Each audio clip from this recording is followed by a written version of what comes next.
Hello friends, good morning. Good morning. कैसे हैं आप सब? ठीक है। ठीक है ना? यस आज हम पढ़ेंगे फैक्टर के बारे में। देखिए, एक जो फैक्टर होता है, एल्जेब्रिक का ऐड पढ़े हम लोग ना, यस सर। उसी तरह से एल्जेब्रा का हम फैक्टर भी पढ़ेंगे। ठीक है, जैसे एक फैक्टर तो इस तरह होता है ना कि अब बोल देगा 240 का फैक्टर निकालिए, तो कैसे निकालेंगे? अब सबसे पहले छोटे नंबर से कटाते हैं ना। इसमें से कटाएंगे तो यहाँ पे टेबल पढ़ना रहता है। 2 1 2 2 2 जा 4, 0 से 0 है ना। फिर 2 से 6 2 जा 12 हो जाएगा। Yes sir. 0 का 0। फिर 2 से काटेंगे 3 2 3 जा 6, 0 का 0।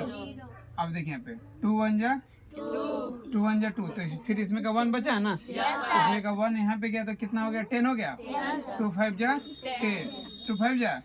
अब 3 के टेबल में है ना जी। Yes sir.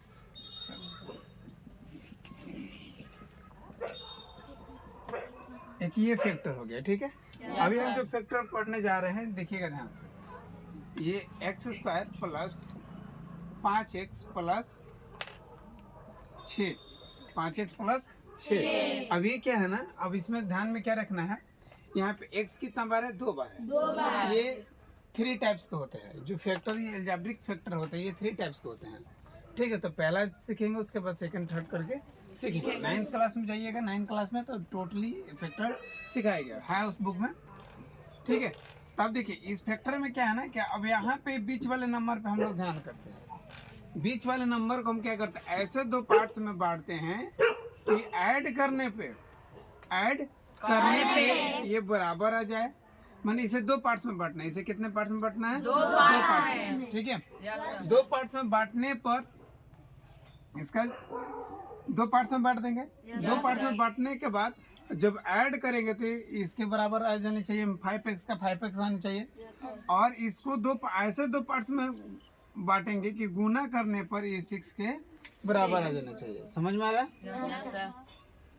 फिर से समझ लीजिए, इस 5x को 2 भागों में बांटेंगे। 5x को 2 भागों में बांटेंगे। ऐसे 2 भागों में बांटेंगे। गुना करने पर कितना आना चाहिए? और जोड़ने पर कितना आना चाहिए? 5। समझ में आ रहा ना? Yes sir. कितना होगा बताइए तो।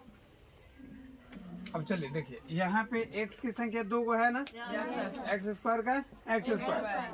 अब यहाँ पे देखिए कितना हो जाएगा? 3x प्लस 2x, 3 दूना 3 2 जा 6, और 3 या 2 जोड़ेंगे तो 5 हो गया। 6 का 6। x कितना है यहाँ पे? 2। तो 2 बार है तो एगो x लिख दिए यहाँ पे, एगो x यहाँ पे, यानी x में x से गुना करेंगे तो x² हो गया। Yes sir. अब देखिए, जब x कॉमन कर लिए ना तो ये वाला x नहीं लिखेंगे।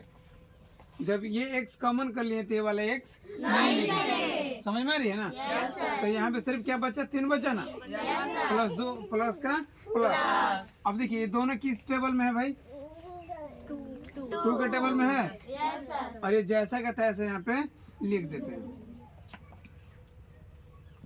2 में x से गुना करेंगे तो क्या हो जाएगा? 2x हो जाएगा। और 2 में 3 से गुना करेंगे तो क्या हो जाएगा? 6। तो ये x का x और 2 का 2, और इन दोनों में से कोई भी एक लिख लेते हैं, कोई दिक्कत नहीं है। हो गया आंसर। चलिए एक और बताते हैं, समझ में नहीं आया तो।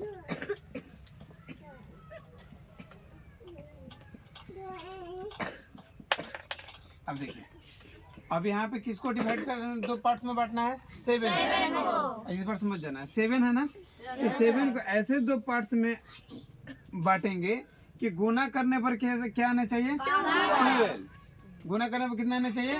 12। और ऐड करने पर कितना आना चाहिए? 7। ऐड करने पर कितना आना चाहिए? 7। समझ में आ गया? Yes sir. तो दिमाग लगाइए, क्या क्या होगा? क्या होगा? दिमाग लगाइए।